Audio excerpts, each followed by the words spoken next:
Vamos lá, meus irmãos, vamos lá, começando mais uma aula de hermenêutica 1 e 2.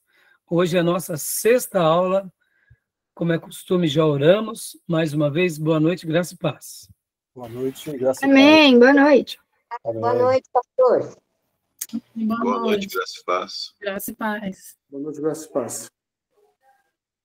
É com muita alegria que vamos hoje, se o Senhor nos permitir, terminarmos aqui o nosso livro-texto do Nelson e do Lund, e logo na sequência, na sétima aula, querendo Deus, nós estaremos então iniciando um outro livro.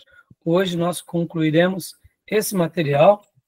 Hoje nós estaremos entrando na quinta regra e, querendo Deus, terminando esse material hoje, os slides, que é a síntese desse material, nós vamos para o próximo livro, que seria Hermenêutica 2, que é esse daqui, que é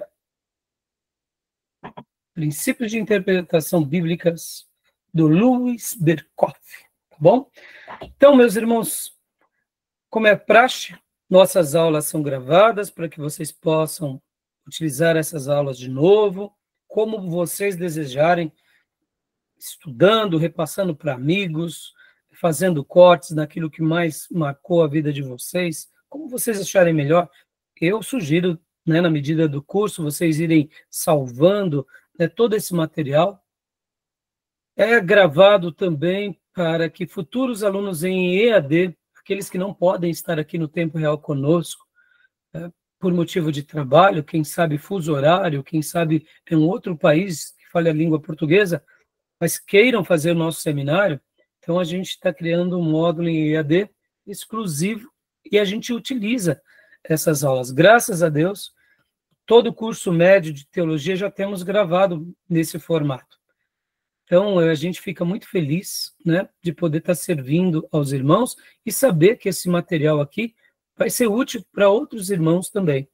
E, em terceiro lugar, também é gravado, e eu deixo aberto nas redes, essas aulas para que obreiros e cristãos, quando eles quiserem aprender sobre algum dos temas aqui, eles comecem a estudar e, de repente, eles descubram o amor que nós temos pela Bíblia e por uma boa tradição cristã, principalmente ortodoxa, reformada, histórica, e dessa forma eles possam, né, abençoar suas igrejas, serem libertos das heresias, tá bom? Então a gente grava por isso, e eu não tenho dúvida também, viu, meus irmãos? Como nós tratamos aqui da palavra de Deus, e é a palavra de Deus que nos limpa, Jesus disse: vós já estáis limpos pela palavra que eu vos tenho falado, vos tenho ensinado. Eu não tenho dúvida que até pessoas não crentes que assistirem essas aulas, que tiverem um contato com a Bíblia, se converterão. E quando isso acontecer, eu vou ficar muito feliz, mas muito feliz. Porque se eu souber de pessoas que por meio das aulas se converteram, meus irmãos, olha, a gente vai fazer uma festa na igreja, tá bom? Então é por isso que eu deixo aberto, né? Porque, irmãos, é o poder da palavra. A palavra sendo proclamada, é o Espírito Santo de Deus que trabalha nessas vidas, tá bom? Então, para isso que gravamos. Vamos lá, meus irmãos. Eu gosto muito de sempre abrir com um texto bíblico, até porque estamos aqui num seminário teológico, não teria sentido nenhum abrir, né, a aula sem ler a Bíblia. Então, vamos ler um texto bíblico. Apocalipse, capítulo de número 22, versículo de número 13. Apocalipse 22, 13. O irmão que quiser, pode ler. Apocalipse 22, 13. Eu vou abrir também aqui, na minha Bíblia digital. Texto muito lindo. E qualquer irmão ou irmã pode ler para nós, por gentileza. Vou ler, então. Pode ler. Eu sou o Alfa e o Ômega, o primeiro e o último, o princípio e o fim. Glória a Deus. Esse texto maravilhoso. Está se tratando de quem, esse texto? Se refere a quem? Jesus. Jesus. Jesus. O nosso amado Jesus. Nosso bendito Jesus. nosso adorado Jesus. Estamos aqui para servir apenas Ele e a mais ninguém. Eu sou o Alfa, o Ômega, o primeiro e o derradeiro, o princípio e o fim. Amém, meus irmãos? Glória a Deus. Por que eu estou falando isso? Hoje nós estaremos entrando na nossa quinta regra. E na quinta regra, meus irmãos, a gente vai aprender muito sobre o paralelismo, ou seja, textos paralelos, passagens paralelas. E eu quero que vocês tentem perceber que aqui nesse texto, o que nos faz lembrar em algumas passagens bíblicas? Em algumas revelações, tanto no Velho Testamento, em todos os livros do Antigo Testamento, sejam poéticos, históricos, leis, e também no Novo Testamento. O que vocês lembram?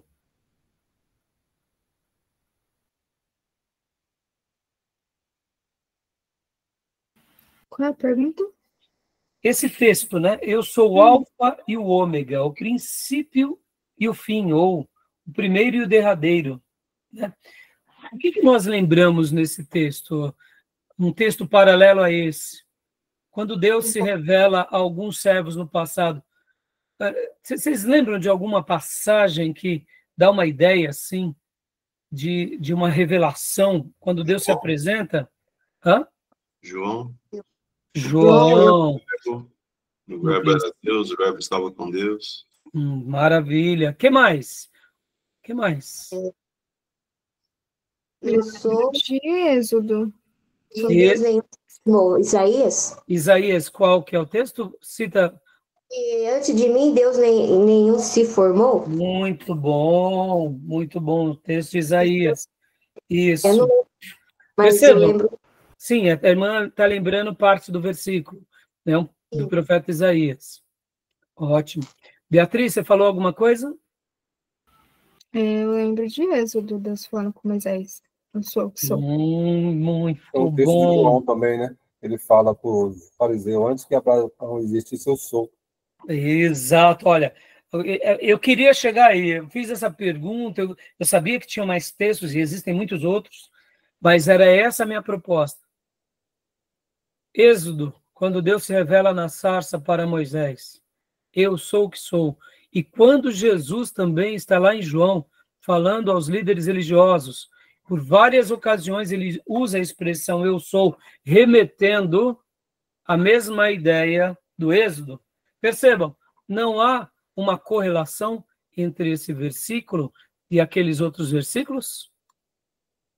Agora, olha só, cada texto ele é escrito de uma forma diferente. Eu sou o que sou. Antes que Abraão existisse, eu sou. Né? Não há Deus além de mim. O princípio era o verbo, e o verbo estava com Deus, e o verbo era Deus. E tantos outros textos que existem remetem à ideia de que o nosso Deus ele é eterno, que o nosso Deus ele é infinito, que o nosso Deus ele é o começo e o fim de tudo, até porque ele é a razão de todo ser. Então percebam, hoje nessa matéria, irmãos, nós vamos assim nos deliciar. E eu escrevi aqui umas linhas que eu quero, nesse início, já apresentar para vocês, porque hoje nós vamos trabalhar nesse exato slide aqui, que é o slide que fala sobre a quinta regra. Olha só. Quinta regra. Ou seja, a quinta regra. Nós trabalhamos já em cima de 4 regras. E hoje nós vamos para a quinta regra. E essa quinta regra, ela é chamada de paralelismos, né? A quinta regra resume-se praticamente a isso. São paralelos. E eu quero que vocês não se esqueçam do que eu vou falar agora. Que eu separei um texto aqui, antes de lermos aqui, introdução à quinta regra, eu quero passar para vocês o que eu escrevi. A importância do paralelismo ao intérprete bíblico. A importância do paralelismo àquele que faz a hermenêutica. Todo cristão deveria conhecer a importância do paralelismo bíblico. Paralelismo. Textos paralelos. Continuando. Com ele, evitamos os erros teológicos. O paralelismo é um fio sagrado que une os tecidos sagrados em toda a revelação sagrada. Por que eu estou usando um fio sagrado? Porque muitas vezes é um texto aqui que está em Apocalipse, como acabamos de ver, Apocalipse 22, que remete à ideia do Êxodo 3, que remete à ideia de Gênesis 1. No princípio criou Deus o céu e a terra era sem forma e vazia, o Espírito de Deus pairava sobre a face das águas. Ou seja, Gênesis 1, Apocalipse 22. Parecem textos desconexos, mas não são desconexos. Na sabedoria de Deus, toda essa construção foi de propósito. Deus foi permitindo que paulatinamente ela fosse dando. Então, eu falo que ela é um fio sagrado que se une ao tecido sagrado. O que seria o tecido sagrado? Os demais livros da Bíblia. Eles se intercalam. E dessa forma, a revelação sagrada ela é sedimentada, ela é fechada. E aí onde entra? Toda heresia ou pensamento sectário, ou ainda ideias humanas, sendo elas filosóficas, liberais, ou mesmo qualquer engodo que tente anular a revelação sagrada, tanto o fio sagrado quanto o tecido sagrado não se une a eles. Qualquer pensamento herético, qualquer pensamento humano, qualquer instrução diabólica não se une ao tecido sagrado ou ao fio sagrado. Quando eu uso a expressão fio sagrado, me entendam, meus irmãos, nós estamos no livro de Apocalipse, que nem acabamos de ver aqui. Lemos um texto do Apocalipse. Então, esse texto que acabamos de dizer sobre Jesus, que ele é o alfa e o ômega, o princípio e o fim, está em Apocalipse, ou seja, está no contexto do tecido de Apocalipse. Mas percebam, é como se Deus permitisse com que esse fio sagrado se unisse a Êxodo 3, a João 1, a Isaías. Perceba, há uma conexão misteriosa. É o livro de Isaías, mas ele se liga aos outros livros, ele se liga às outras profecias, e ele se completa. Por isso que eu disse que nenhuma ideia sectária, doutrina errada, doutrina humana, pensamento filosófico, se une a ela, porque por ser sagrado e por ser divino, o que acontece diretamente? Acontece que esses tecidos humanos, religiosos, não se coadunam. Porque a natureza, isso ocorre porque a natureza, a essência e a origem são divinos.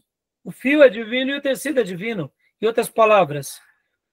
E aqui, continuando, ó, os exemplos dados no livro-texto, que a gente já vai estudar, mostrarão o que acabo de afirmar. Isso que acabo de dizer fica claro em todas as nossas doutrinas. Olha só, não há uma igreja bíblica, escriturística, que as doutrinas sejam coadunantes. Não há. Se a gente pegar a igreja do primeiro século, a igreja do segundo século, do terceiro século, se ela está fazendo uma leitura hermenêutica correta, as mesmas doutrinas que Policarpo ensinou, que Gregório de Nícia ensinou, que tantos outros pais da igreja, Agostinho, Jerônimo, vai estar coadunado, não tem como fugir. Aonde existe uma doutrina bíblica, os nossos exemplos eles acabam sendo sedimentados. Né? Por isso que o livro-texto vai dar vários exemplos. Né? Então, a igreja do ano 1000, a verdadeira igreja, os verdadeiros discípulos do ano 1000, os verdadeiros discípulos do ano 1200, os verdadeiros discípulos da pré-reforma, da reforma, todas as doutrinas bíblicas têm essa mesma sincronia. Os nossos irmãos, que são chamados de pré-reformadores, faziam esse paralelismo muito parecidamente com o nosso. Ou seja, não mudava nada. Agora, as heresias que nascem dos grupos que se dizem ser seguidores fiéis das Escrituras não consideram esse tipo de paralelismo. Né? Nossa quinta regra. E aquelas religiões que dizem estar firmadas na palavra de Deus, mas que, de igual modo, têm doutrinas heréticas, também não consideram a quinta regra. Vemos, nesse último caso, os católicos romanos e outras seitas. Podem ver. Quando a gente vai ver hoje vários exemplos aqui. Quando a gente pega várias doutrinas católicas, que eles estão tentando sustentar a doutrina católica, e a gente vai fazer um paralelo com qualquer passagem bíblica não coaduna. Por quê? Porque o fio sagrado e o tecido sagrado não é da mesma natureza, não é da mesma essência e nem da mesma origem. Estão entendendo? Sim. Ficou claro? Então, por que eu fiz esse texto aqui? Eu queria deixar de primeira mão para vocês, porque se muitos cristãos lessem a Bíblia cultivando esse paralelismo, seriam cristãos bem maduros no que se diz respeito à revelação e, com certeza, não cairiam em muitos erros teológicos, doutrinários e heréticos. Por quê? Porque quando alguém viesse e falasse qualquer coisa, por mais bonita que seja aquela iluminação, a revelação, ou quem sabe a profecia, nós diríamos, não está passando pela peneira da palavra de Deus, tem alguma coisa estranha. É uma pessoa que está chorando, está emocionada, é uma pessoa, parece que é uma boa pessoa, mas as palavras dela não estão casando com a Bíblia. É piedoso, parece ser devotado, mas até aí tem alguma coisa estranha. Quer ver um exemplo? Só para a gente concluir, irmãos. Talvez você já deve ter assistido algum programa na TV ou no rádio, e num primeiro momento vocês falaram assim, que mensagem linda, que hino lindo. E de repente você olha ali o pregador ou o professor ensinando, tal, e de repente ele começa, até faz uma oração bonita, e aí ele termina a oração, você fala, glória a Deus, quem é esse pastor? E de repente ele fala, agora vamos fazer uma Ave Maria. Talvez você tenha passado por isso. Mas, meu Deus do céu, tudo. Não é assim? Já viram? Principalmente quando a gente pega uma mensagem carismática. Tá tudo bonito. Tá tudo bonito, aí ele vem e destrói. Destrói. Porque, na nossa visão, porque houve a destruição, porque, é óbvio, nós seguimos a Bíblia do Gênesis ao Apocalipse. E o culto a Maria é uma afronta à Bíblia. Mas, na tradição católica, Maria começou a ser respeitada, valorizada por causa da virgindade. Os pais do deserto começaram também, muitas vezes, a fazer uma defesa da castidade, da pureza sexual. E assim, no começo, nenhum problema. Ter uma vida casta deve ser uma mensagem bíblica até para nós hoje. Sim, para os solteiros e depois para os casados, principalmente quando eles ficam viúvos. Tem que ter prudência nessas questões. E aí o que acontece no andar da carruagem, eles acabaram enveredando a castidade como um sinônimo de santidade. E aí, isso que começa num primeiro momento como algo bom, nos séculos seguintes vira quase como um mantra de santidade para os católicos romanos e ortodoxos. Olha só. E podem ver que a Bíblia não ensina isso. Não endossa, né? Não endossa. Vamos pegar um outro paralelo? Pedro era casado, ou seja, então Pedro já estava errado. Pedro não servia para ser papa. Percebam? Como que o tecido sagrado e o fio sagrado não se confundem. Estão entendendo? É uma tradição de homens. Mas voltando, então, como eu disse. E aí, quando a gente vê uma cena como essa, o que nós devemos fazer? Só orar. Orar por esses católicos, por esses carismáticos, por esses que são monges, pedir para que Deus abra-lhe os olhos e liberte da tradição, como foi Jesus nos dias dele, que ele dizia para os fariseus, para os saduceus, para os escribas, orava e os repreendia, e os ensinava e os amava. Para quê? Para que Deus os livrasse também daquela tradição. Tudo bem? Então, vocês viram a importância do paralelismo? Eu dei um pequeno exemplo. Essa aula de hoje vai ser uma delícia, uma delícia, uma delícia. Por isso que é uma bênção a gente poder estar gravando. Porque as 4 regras que a gente aprendeu, elas vão ser importantes. Mas a 5ª regra, a gente vai poder fazer esse passeio e vai sedimentar as 4 anteriores. Claro, as 4 anteriores, como a 5ª regra, estão dentro daquela regra áurea, né? A regra das regras. Qual é a regra das regras? Vamos lá? A Bíblia é sua própria intérprete. Fale de novo, minha irmã. A Bíblia é a própria intérprete dela mesma. É isso aí. Parabéns, é isso aí. Tá bom, meus irmãos? Até aí, tudo bem? Recapitulando, então, rapidinho aqui, só para a gente fazer uma lição de casa Paralelismo, pergunta, o paralelismo tem a mesma valor simétrico da referência? Sim, é a mesma coisa, referência. Referência. Para nós, hoje, nós usamos muito essa questão da referência ou de referências cruzadas. Sim, exato. Referências cruzadas. E graças a Deus, Júnior, olha como somos privilegiados, Júnior. A maioria das nossas Bíblias, irmãos, a maioria das Bíblias, principalmente Bíblias, que nem essa Bíblia atualizada, antiga, tem as referências de rodapé, as referências cruzadas. E isso é maravilhoso. As referências cruzadas são importantíssimas. Por quê, meus irmãos? Porque por meio delas que a gente confirma outros textos. Vocês sabem o que são referências cruzadas, né? Peguem a Bíblia de vocês em Apocalipse capítulo 1. Peguem uma Bíblia sem ser de estudo, de preferência aquelas clássicas, ou atualizada ou corrigida, tá?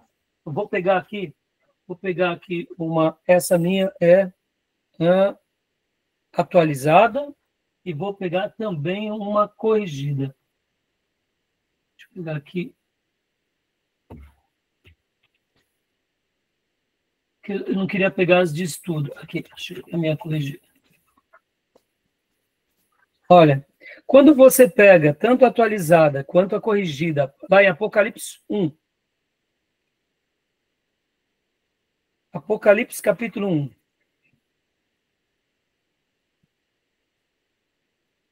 Apocalipse capítulo 1. Acharam? No final da Bíblia, quando você vai ver, por exemplo, você vê muitos textos bíblicos pequenininhos. Essas seriam as referências cruzadas. Aqui, o que seriam as referências cruzadas? Seria a 5ª regra, textos paralelos. Na minha Bíblia Revista e Atualizada, eu tenho 2 linhas de versículos aqui do capítulo 1 de Apocalipse 1. Eu tenho 2 linhas de versículo. Algumas Bíblias, como essa daqui, que tem uma outra Bíblia aqui, também antiga, que ela trazia as referências cruzadas, olha que legal. No meio, vou mostrar para vocês. É que agora aqui não vai dar para mostrar para vocês, mas, por exemplo, aqui, é uma coluna no meio. Estão vendo? Deixa eu diminuir aqui. Deixa eu tirar aqui.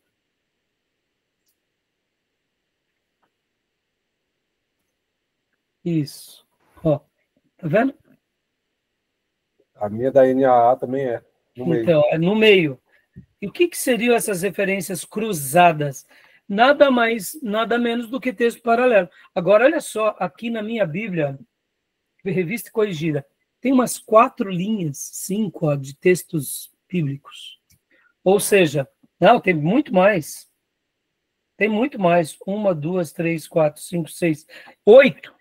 8, pode ver aqui embaixo, tá vendo? Tudo isso é textos bíblicos. Então, Apocalipse capítulo 1, olha só como as nossas Bíblias, meus irmãos, são extraordinárias. e principalmente essas versões mais antigas. Já a NVI, por exemplo, a NVI, ela não traz quase referência cruzada. Ela não traz. Ela traz muito pouco. Estudo também não. Pouco. Né? E as Bíblias de estudo também trazem pouco, porque a proposta delas, tem muito pouco. Geralmente, a NVI, quando ela traz alguma coisa, ela traz uma explicação de algum texto, ou como diz nos melhores manuscritos, é útil.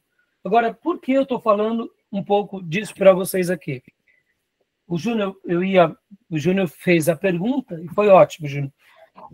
Percebam, antes de entrarmos até aqui na aula, deixa eu ensinar uma coisa para vocês.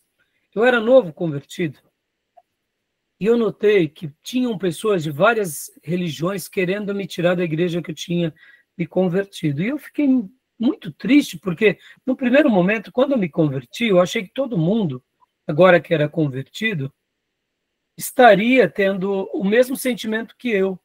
Mas eu notei que há uma briga muito grande nas igrejas. Um quer tomar um membro do outro porque acha que a outra está errada, só ele está certo, ou o outro quer tomar mesmo porque na cabeça dele, ele ganhando uma alma, vai ter uma pérola lá no céu, vai ter um galardão. O outro quer tomar porque ele faz da igreja um negócio mesmo, e os motivos são os mais variados.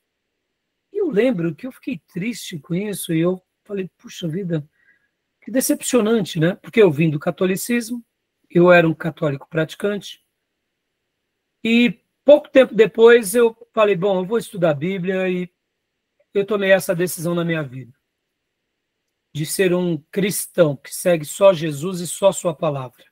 E é assim que eu vou viver por resto da minha vida. E ali, eu lembro que pouco tempo depois, aí eu fui bem esclarecido, porque eu mergulhei na Bíblia, irmãos. Mergulhei na Bíblia e eu comecei a notar que tudo isso é besteira de homem, é vaidade de homem, quando não, obras mesmo malignas para querer atrapalhar a nossa fé.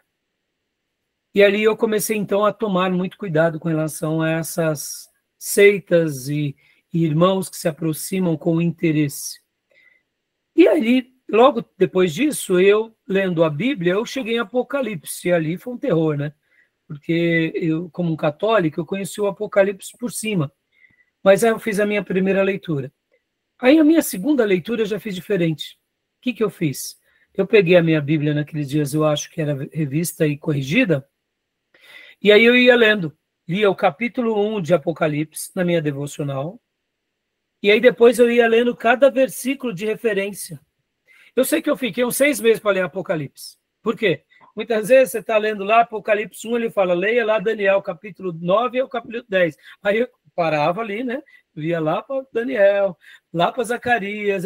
Eu sei que eu fiquei uns 6 meses, mas foi uma delícia. Depois que eu acabei de ler Apocalipse, usando todas as referências cruzadas, eu disse assim, louvado seja Deus. Desde o começo, Deus sempre avisou sobre um fim. Deus sempre falou sobre castigo.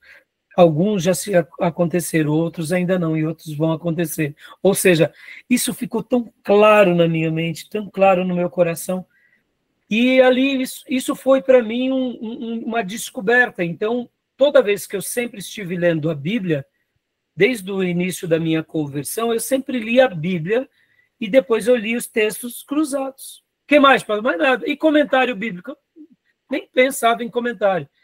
O comentário vinha depois, caso tivesse uma grande dúvida sobre um ponto. Mas eu sempre me dei o direito de ser esclarecido pelas Escrituras.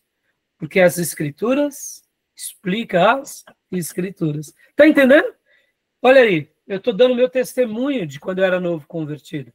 E muitas doutrinas sobre os sinais dos tempos eu aprendi nessa leitura de 6 meses, 4 meses, não lembro. Eu sei que fiquei muito tempo, porque eu lia um capítulo ou 5 versículos do Apocalipse, quando eu ia ver os textos de referência, eram mais uns 8 capítulos. Eu falava, vou lá para os outros textos, e sem pressa nenhuma, meus irmãos. Tá bom? Tudo bem até aí? Então, Júnior, é o que você disse, as referências cruzadas acabam sendo praticamente dá essa ideia, tá? Não é a mesma coisa, mas segue uma ideia muito parecida, porque a gente vai aprender hoje aqui sobre vários tipos de paralelismo. Paralelismo de palavras, paralelismos de ideias e paralelismos também de ensinos gerais. E um quarto tipo de paralelismo, que é aplicado à linguagem figurada. Mas aplicado à linguagem figurada, depois a gente vai aprender melhor o que é a linguagem figurada. A linguagem figurada não deixa de ser também um paralelismo. Só que, ao mesmo tempo, ela também tem uma conotação um pouco diferente. Porque a linguagem figurada, ela pode ser útil num texto e no outro texto não ter a mesma correspondência. Estão entendendo? Então, mas há também um quarto tipo de paralelismo aplicado à linguagem figurada. Mas a gente vai trabalhar na ideia do paralelismo de linguagem figurada quando a gente entrar, né, depois sobre a questão, literalmente, sobre as questões de metáforas e figuras de retórica, ou figuras de linguagem. Tá bom? Tudo bem até aí? Alguma pergunta, alguma dúvida? Não? Joia, vamos lá. Então, aqui, né, pode ler para nós, irmão Júnior, por gentileza.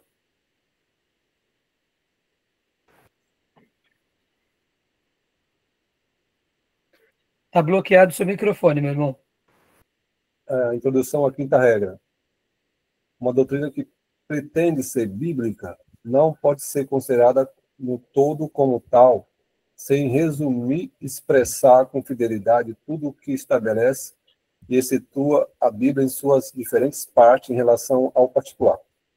Joia. O que ele está querendo dizer aqui, se a gente tem uma doutrina, e a gente está falando que essa doutrina está na Bíblia, a gente tem que realmente dar fundamento para ela. A gente não pode pegar uma passagem um pouco obscura e fazer disso uma doutrina, gerando mais dúvida, ou porque em oração, ou porque Deus me revelou. Ora, se há dúvida, a gente tem que tomar um certo cuidado. Vamos pegar um exemplo disso, irmãos? A questão dos usos e costumes, do cortar o cabelo. Quantas vezes na história mais recente aqui da igreja brasileira, irmãos ficaram ofendidos com outros, ou pessoas até saíram da igreja ou foram maltratadas por causa de usos e costumes.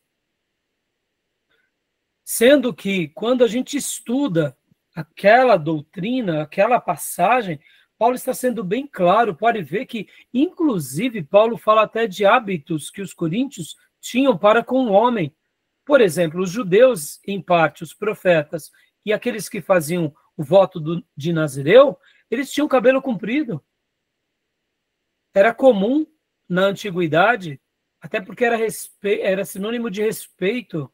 Então, tanto o judeu, o rabi, o mestre, quanto as escolas, não tinha problema, mas Paulo está indo direto a um assunto específico para o povo de Corinto.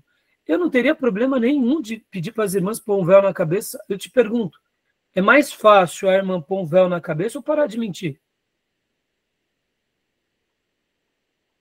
Pôr um véu na cabeça ou parar de murmurar? Entenderam? Eu respeito quem pensa assim. Mas a pessoa, ela põe um véu na cabeça, mas a língua é comprida. Isso vale para nós, que também não temos véu. Estão entendendo o que eu quero dizer? É muito fácil para nós colocarmos usos e costumes e colocarmos peso em cima de passagens. Então, a quinta regra, para que a gente realmente tente fazer de alguma passagem uma doutrina, ela não pode ser considerada no todo como tal, sem resumir e expressar com fidelidade tudo que estabelece e excetua a Bíblia em suas diferentes partes em relação ao particular. Por isso que a gente tem que tomar muito cuidado. Pastor, tem passagens que são complicadas? Tem, a gente vai ver hoje aqui. Mas percebam, a igreja ela é unida nas regras, nas doutrinas principais. A gente não tem dúvida delas. Pastor, então tem certas doutrinas que seriam secundárias? Me entendam, todo ensino é sagrado.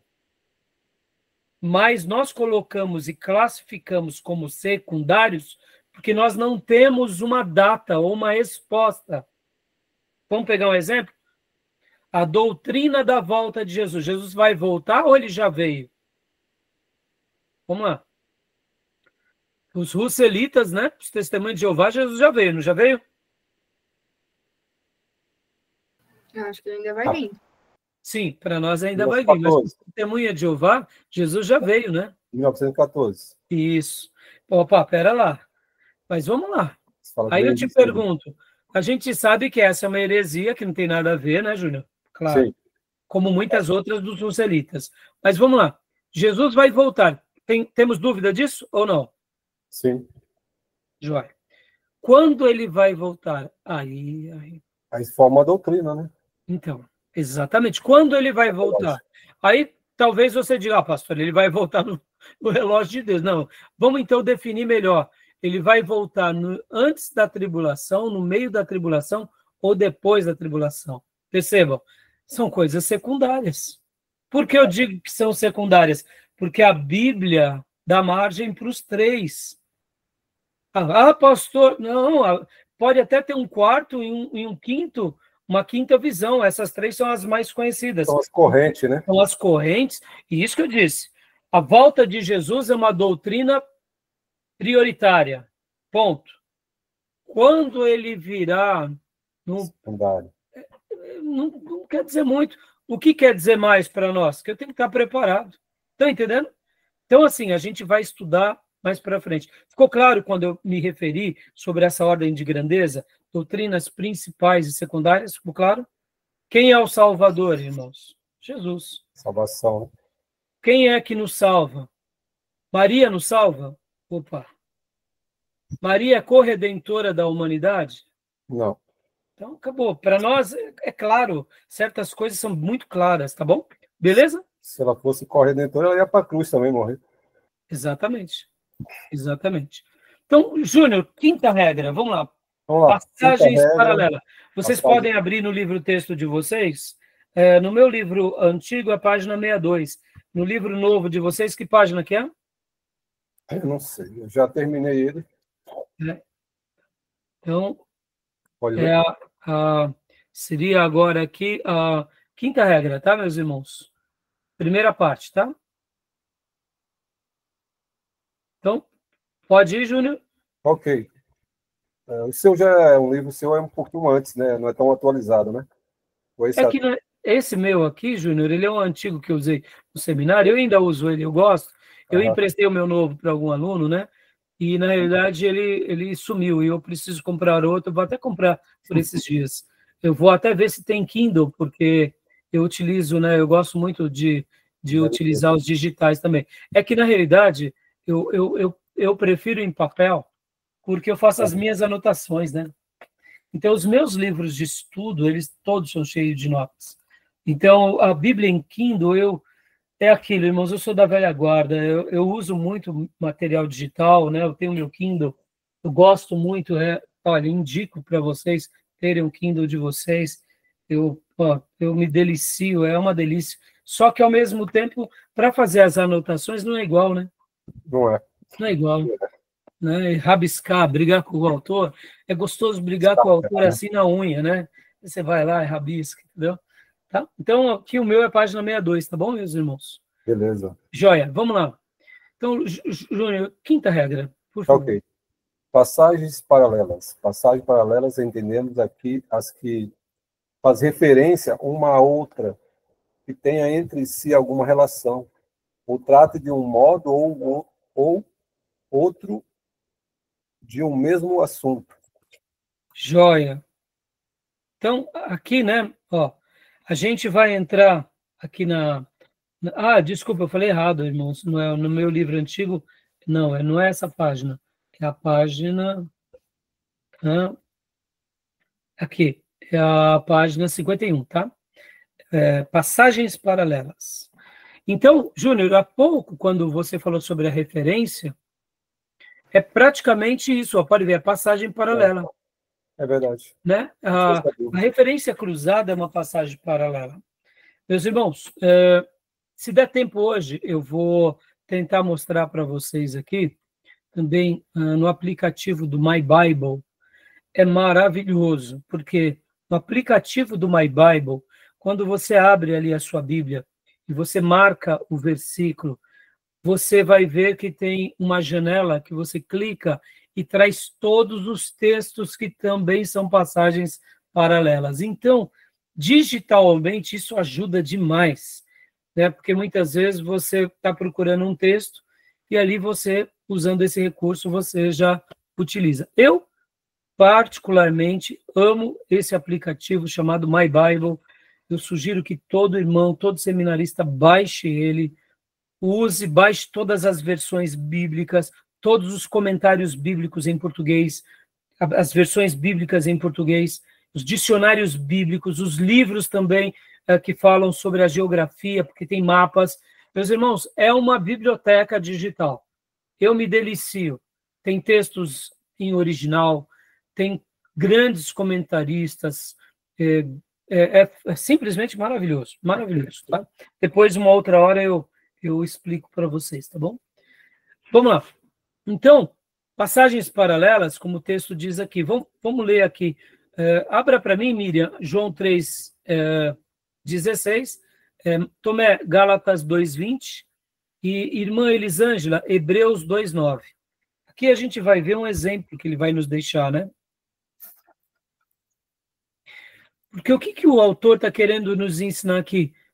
Prestem muito atenção quando tiver uma referência que lembre outra.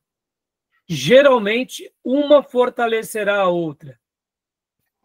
Mesmo que, num primeiro momento, sejam livros distintos, sempre vai existir algum tipo de relação. Ou vai tratar de um modo ou um assunto semelhante. Então, é o que nós chamamos de passagens paralelas, tá bom? Pode ler para nós, João 3:16? Porque Deus amou o mundo de uma tal maneira que deu seu Filho unigênito para que todo que nele crê não pereça, mas tenha vida eterna. Texto clássico que conhecemos. Agora, Gálatas 2:20, leia para nós, por gentileza, irmão. Já estou crucificado com Cristo. E vivo não mais eu, mas Cristo vive em mim. E a vida que agora vivo na carne, vivo-a na fé, no Filho de Deus, o qual me amou e se entregou a si mesmo por mim. Joia, maravilha. E agora, Hebreus, pode ver que o texto é bem diferente na sua construção, mas o propósito é quase o mesmo. São palavras diferentes, ideias diferentes, profecias diferentes, revelações diferentes, mas que têm uma correspondência muito grande. Então, a quinta regra vai trabalhar com essas passagens paralelas. Tá bom, meus irmãos? Isso é maravilhoso. E Hebreus 2:9, por favor, irmã Elisângela. Está bloqueado o seu microfone, irmão. Oi? Oi. Vemos, todavia, aquele que por um pouco, tendo sido feito menor que os anjos, Jesus, por causa do sofrimento da morte, foi coroado de glórias e de honra, para que pela graça de Deus provasse a morte por todo homem. Opa, de uma outra forma, falando de Jesus e mostrando que ele é o Salvador de todos nós. Percebam, são passagens paralelas ou não? Joia, até aí, tudo bem? Então, agora vai vir os 3 tipos de passagens paralelas, que é passagens paralelas de palavras, como eu já disse, de ideias e de ensinos gerais. E agora a gente vai com muita cautela, meus irmãos, sem muita pressa, porque, como eu já venho mencionando para vocês, nosso grande propósito aqui é acomodar todo esse conhecimento dentro do nosso coração, tá bom? Então, leia para nós, Júnior, paralelos de palavras. Primeiro, de palavras. Quando o conjunto da frase ou o contexto não basta para explicar uma palavra duvidosa, procura-se, às vezes, adquirir seu verdadeiro significado, consultando outros textos em que ela ocorre. Gálatas 3:27. De Cristo vos revestistes. Pode continuar, Júnior. Analisando as passagens de Romanos 13 e 14, Colossenses 3, 12 e 14, queremos verificar que este revestimento significa uma nova vida, novas atitudes. Não é uma vestimenta literal, mas adornos espirituais. Joia. Tudo bem até aí? Perceba, se nós pegarmos o exemplo aqui, né, como foi mencionado há pouco, simplesmente em Gálatas, a gente pode ter uma ideia, quem sabe mística, quem sabe errada. Meus irmãos, me entendam bem agora o que eu vou falar. Existem muitas pessoas bem intencionadas, mas que mesmo com toda boa intenção que elas têm, acabam sendo pessoas muitas vezes ingênuas. Por que eu estou te falando isso para os irmãos? Porque o fato da pessoa estar sendo bem intencionada não omite o erro doutrinário dela. Eu não posso julgar se aquela pessoa ela é uma pessoa que é mal intencionada, não. E nem posso falar que aquela pessoa é um falso profeta, não. Mas pessoas, muitas vezes, bem intencionadas, cometem erros. Vamos lá. Um exemplo bem simples. O homem ele é mais voltado a ser racional e a mulher é mais voltada a ser emotiva. Está dentro do DNA. Assim como a massa muscular do homem é mais forte, da mulher é mais fraca. Assim como a força interna da mulher, e a mulher, para dores internas, ela é mais resistente do que o homem. Isso é fato, é a fisiologia. Pode ver. O homem ele é forte, ele é robusto, que nesses dias eu via, né, um cortezinho na internet, que quando tivemos o ano passado aquelas enchentes no Rio Grande do Sul, o que tinha ali nos barcos, predominantemente era homem. E onde estavam as mulheres? Normal. Elas não têm tanta disposição, com algumas exceções de pessoas que foram treinadas no exército, na carreira militar, que elas disputam ombro a ombro com homens, mas na sua grande maioria, elas estavam fazendo outro papel, e quem estava subindo nos telhados, cometendo isso, é homem, faz parte da fisiologia. Isso não é machismo, não é nada disso. Na hora do perigo, a gente vê que o instinto humano aflora. Percebam, a massa muscular do homem, o esporte masculino é diferente do esporte feminino. Agora, olha só que interessante, a mulher ela tem uma resistência à dor que o homem com dor de dente está pedindo arrego de 0 a 10, a dor 5, ele já está chamando mãe, pai, pastor, vem me ungir, vem. Não é assim? A mulher está com 9,5 e está falando assim, não, tá bom, eu vou fazer a comida. Pelo amor de Deus, são dores, não é? A mulher tem cólica e vai trabalhar. O homem com cólica vai para o hospital tomar soro. Por quê? Porque dores internas, a mulher sempre foi treinada com problemas internos, desde que cresce, né? Como alguém já brincou, né? Ela sangra todo mês e não morre, né? Brincando com as mulheres, né? Falando sobre... Eita, bicho ruim, sangra todo mês e não morre, né? Mas a mulher tem as dores de menstruação, tem depois dores de parto, mas como a mulher tem uma resistência interna que o homem nem se compara. Percebam, por que eu estou falando tudo isso aqui, irmãos? Pessoas bem intencionadas, muitas vezes, pode sim. E pega uma pessoa aqui, vamos pegar aqui, irmãos, uma pessoa que está passando por um momento de muita emoção. E ali ela está em oração, e ela está buscando a Deus. Então, nem sempre aquilo que vem na mente da pessoa é o Espírito Santo. E podem ver que quem gosta mais desse lado mais místico, mais emotivo, é a mulher. É normal, porque, irmãos, a mulher ela é muito mais sentimental. Ela é muito mais voltada aos sentimentos. Graças a Deus pelas mulheres, porque se o mundo fosse só de homem, a gente estava perdido, era um inferno. O homem ele é mais racional, ele é mais analítico. Não estou dizendo que não tem homem que seja mais emotivo. Não, não é isso. Existem as suas exceções dos gêneros, né? Podem ver que até mesmo nisso, o homem é mais voltado para as matérias de cálculo. Mas tem exceção, que alguma mulher.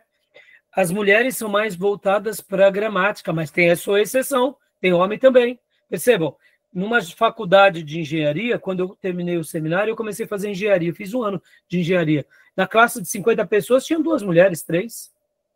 Mas você vai para uma classe de letras, é o oposto, é 50 mulheres e 3 homens. Agora, perceba o que eu quero dizer. Voltando aqui o que eu quero falar sobre boas intenções. Muitas vezes uma pessoa está tendo boas intenções, ela está gastando, está queimando pestana, mas quando ela vai ler o texto aqui de Gálatas 3:27, de Cristo vos revestistes, é perigoso demais. Se ela não usar aqui o paralelismo de palavras, ela pode criar uma heresia. Mas quando a gente analisa esse texto dentro dos outros textos, fica muito fácil, fica muito lúcido. Estão entendendo onde eu quero chegar? Tudo bem? Tranquilo? Eu dei esse preâmbulo todo aqui, não quis ofender ninguém, até pelo contrário, você pode ver que eu valorizei os gêneros, irmãos, brinquei com as irmãs, né? Mas, me entendam, todos nós somos importantes, mas assim, e não é... guardem isso, nós, pastores, precisamos muito da emoção das irmãs, porque geralmente as irmãs se entregam 100% nas causas. É assim ou não é? E graças a Deus, porque essas irmãs se entregam 100% nas causas, porque diante de uma instrução bíblica, elas convencem o marido e convencem os filhos. Só para eu concluir esse ponto, irmãos, a pedagogia do lar está na mulher, meus irmãos. Guarde isso. A mulher é o líder de casa. A pedagogia do lar está na mulher. Pode ver que a mulher sábia edifica o lar, a tola destrói. Porque quando ela é sábia, ela pega o tranca-rua do marido e ela põe no prumo. Ela pega os atribulados e gadareno do filho e ela põe no prumo. A mulher é porque ela consegue. Porque qual é a grande mensagem da mulher? Ela faz de coração. E mesmo o homem mais duro que seja, ele é ganho pelo coração. E o filho, a mesma coisa. Não estou dizendo que o homem não tem esse papel, mas o homem, muitas vezes, nessa área, tem hora que ele mais estraga do que ajuda. Me entendam? Estão entendendo, irmãos? E na igreja é um equilíbrio. Agora, no momento em que a gente se entrega a uma interpretação baseada na emoção, nascem muitas heresias. Tudo bem? Tudo jóia até aí? Querem falar alguma coisa? Perguntar alguma coisa? Alguma dúvida? Não? Então, só para que a gente possa fazer mais uma leitura aqui, vamos para o livro-texto, a gente já vai encerrar logo depois dessa parte. Vamos para o livro-texto agora, ainda aqui no começo, né? Eu quero ler aqui o que ele chama de um primeiro exemplo. Ele vai dar um primeiro exemplo aqui. Eu achei muito legal esse... no caso, o que foi colocado no slide foi o segundo exemplo que está no livro. Mas a gente vai agora para o primeiro exemplo e eu quero gastar 1 minuto aqui com vocês sobre isso. Aí, logo depois disso, nós estaremos indo para o nosso intervalo. Olha só. Olha que interessante aqui esse exemplo dele. Primeiro exemplo aqui, ele usa Gálatas 6:17. Ó. Leia para nós. Filhote, Felipe Reis, pai, filhão, leia para nós, meu irmãozão. Seja bem-vindo, viu? Primeiro exemplo, né? Isso. Em Gálatas 6:17, diz Paulo, trago no corpo as marcas de Cristo. Que eram essas marcas? Nem o conjunto da frase, nem o contexto explica. Iremos, pois, as passagens paralelas. Em 2 Coríntios 4:10, encontramos em primeiro lugar que Paulo usa a expressão, levando sempre no corpo o morrer de Jesus, falando da cruel perseguição que continuamente Cristo padecia. O que nos indica que essas marcas se relacionam com a perseguição que sofria. Porém, ainda mais luz alcançamos mediante 2 Coríntios 11:23-25, onde o apóstolo afirma que foi açoitado 5 vezes com golpes de couro e 3 vezes com varas. Suplícios tão cruéis que, se não deixavam o paciente morto, causavam marcas no corpo que duravam por toda a vida. Consultando assim os paralelos, aprendemos que as marcas que Paulo trazia no corpo não eram chagas ou sinais da cruz milagrosa ou artificialmente produzidas, como alguns pretendem, porém marcas ou sinais dos súplicos sofridos pelo Evangelho de Cristo. Obrigado, filhote. Obrigado. Percebam, irmãos, está claro para os irmãos sobre esses textos aqui? O que trago no meu corpo as marcas de Jesus? Nenhuma dúvida, né? Aí, Pode falar, Júnior. esse texto aí, ele quer desmistificar essa ideia que os romanos têm daquele negócio da cruz de Cristo, aqueles símbolos, aqueles sinais que eles começam a venerar. Então, o sofrimento, né?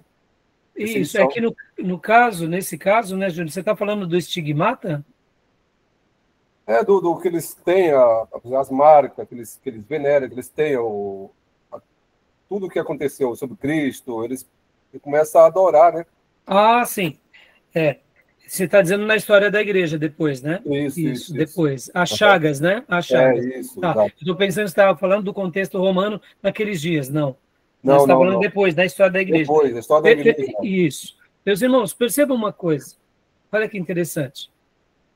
No catolicismo, você já deve ter ouvido aquela expressão estigmata. Já ouviram?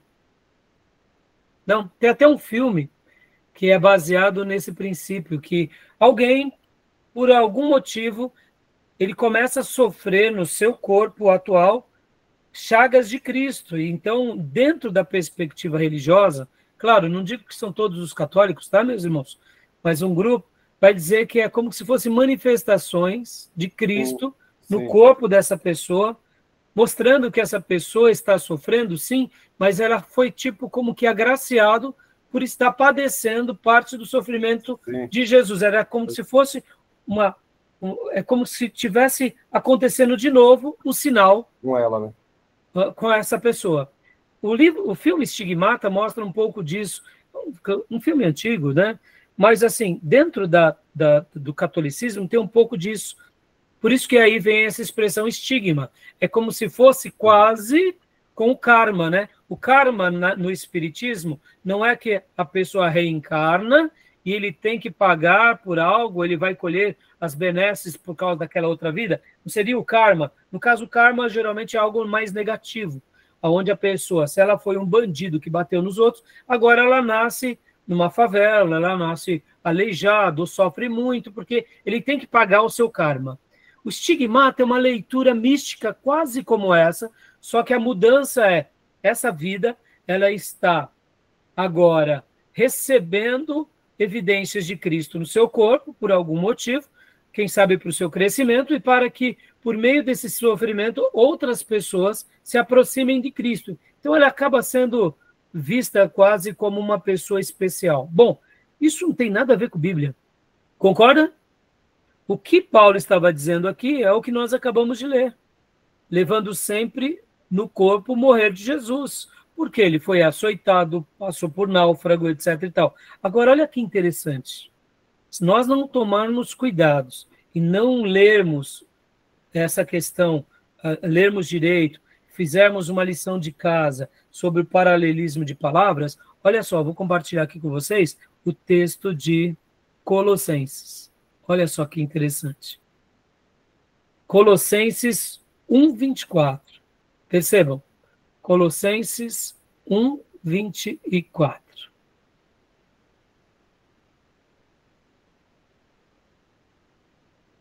Olha o que diz aqui. Leia para nós, Júnior. Agora me regozijo no meio dos meus sofrimentos por vocês, e cumpro na minha carne o que resta das aflições de Cristo, por amor do seu corpo, que é a igreja. Opa! Aí complicou, pastor. Paulo, então, estava cumprindo na carne dele o que resta das aflições de Cristo. Então, o sacrifício de Jesus não foi suficiente. Paulo precisa completar? É isso que ele está querendo dizer aqui? Não, de forma alguma. De forma alguma. A gente acabou de ver já vários textos em que Paulo estava falando. Mas perceba, se uma pessoa pega esse texto aqui isoladamente, ele vai dizer o seguinte, que todo cristão acaba no seu corpo completando o que resta das aflições de Jesus. Não tem nada a ver. Se nós lermos agora, depois lê em casa, os textos que antecedem e sucedem esse capítulo, você já vai ver que Paulo, aqui em Colossenses, ele já deixa muito claro que Jesus resolveu tudo e que a obra que ele realiza por nós é perfeita. O que Paulo estava dizendo aqui era o que nós acabamos de ver nos outros textos, nas outras passagens paralelas, que nada mais, nada menos era do que o quê? Do que aquilo que a gente acabou de falar sobre essa questão de que ele sofreu, de que ele estava ali, de fato, um dia ele tinha sido golpeado com chicotes, açoites, né, açoitado 5 vezes, com golpes de couro, 3 vezes com varas, apedrejamento, náufragos, e, como se não bastasse, as lições espirituais que Jesus nos deixa. Quais são as lições espirituais? Cada um carrega a cruz de Cristo. O que Paulo está dizendo aqui é o seguinte: igreja de Colossos, todos nós precisamos carregar a cruz de Cristo. E o cristianismo sem cruz não é cristianismo. Então, perceberam? Ficou claro? Tudo bem? Olha a importância dessa quinta regra e do paralelo de palavras. Tá bom, meus irmãos? Alguma dúvida?